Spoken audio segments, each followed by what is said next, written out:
Well, in case you haven't watched my Hockey Hobos mini-series, if you'd like to check out more about these two journeymen's careers thus far, more in depth, I suggest you check it out. Anyways, as both of these players in James Neal and Galchenyuk have been struggling early in the season, unfortunate consequences in result have presented themselves as both have already been put on waivers at one point in the season. In this video, I'm going to go over two different situations and just give my thoughts on them. And with that, here are two players that were put on waivers. You like that, didn't you? That little rhyme there.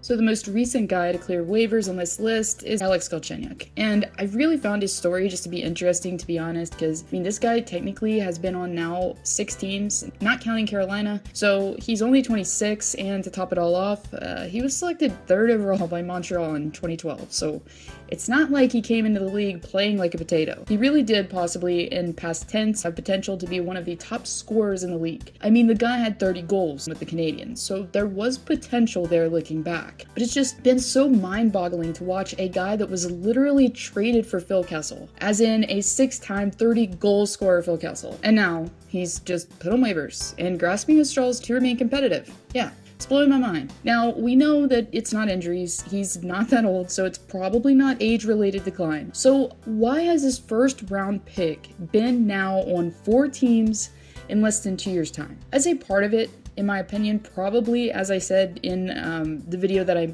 mentioned, in the series that I mentioned, that he wasn't playing the right position at times on, these various teams, and it really seemed like, just watching his play, that his best attribute was his shot, and it seemed to be and the ability just to get open in order to receive the one-timers and things like that. So if you watch a lot of his goals, especially in Montreal, they are one-timers, but he also does have a nice, sniper like shot. But yeah, he was getting fed the puck a lot more, I think, in Montreal, and it seemed to really work for him. Obviously he had the best season of his career, but if you think about it, it's primarily a center's job normally to create and to pass the puck. So, if he is playing a center's role, it's not going to really work out unless you're a rarity that can pull it off like Austin Matthews, because Austin Matthews is Austin Matthews. But yeah, so there's that. And I also think maybe some GMs haven't given him as much of a chance because they could be kind of influenced by the fact that so many other teams have given up on him, so they might be less inclined to be patient and just wait things out. But it only took the Ottawa Senators 8 games to decide that Galchenyuk, after managing 1 assist in the season, wasn't worth the investment. And as most of us know, the forward was traded to the Hurricanes for a brief point in time, where his contract was waived and the Leafs pounced on the low-risk opportunity. And I really think Dubas kind of has demonstrated sort of a fondness for league misfits, kind of like Jim Rutherford did, but Jim Rutherford was on a whole nother level. Anyways, we saw it with Zach Bogosian, who was also waived. Wayne Simmons was kind of having a hard time finding the right team. So this team has had a known interest in players similar to Galchenyuk, I think, and that's, I think it's a good sign. Knowing how offensively gifted Toronto is, I think maybe if he does get some playing time in, that Galchenyuk will be able to possibly bounce back there. Regardless, hoping the best for the guy as always, and I'm sure it's not always easy bouncing around so much. So yeah, hopefully this hockey hobo can finally find a real home for once in his career.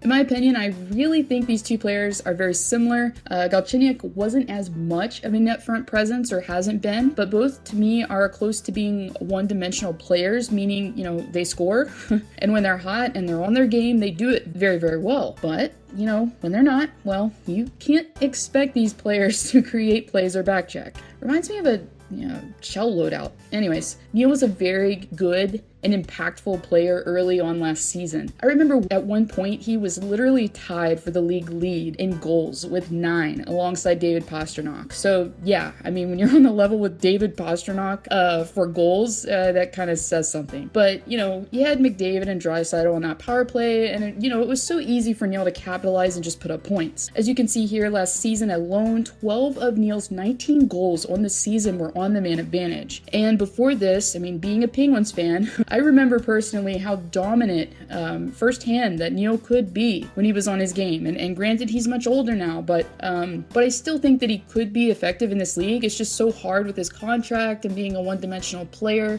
for him to struggle and there not be repercussions. So some of the reasoning behind this appears to be the fact that Neal was completely exempt from training camp and not able to participate due to protocols, pertaining to the virus. So him being older and all kind of reminds me a little bit of the Evgeny Malkin situation, as Malkin claims that he was not able to train as much in Russia due to gyms being closed, and obviously completely different scenarios here and teams, but I think this really just shows us how valuable players participating in training camp can be. I think we can all recall that off season that William Nylander had a while back due to also missing training camp. And as I said, as I mentioned, Neal was dealt some bad news and his contract was waived, and he was assigned to the Taxi Squad after he cleared waivers. And I know a lot of Calgary fans now are just eating this up, as there always seems to be this back and forth competition about who won the Neal and Lucic trade. It's so Battle of Alberta, but anyways, it's really going to be interesting just to see how all of this plays out. And I mean, if worst comes to worst, there's no clauses on the contract according to Cap Friendly, so Ken Holland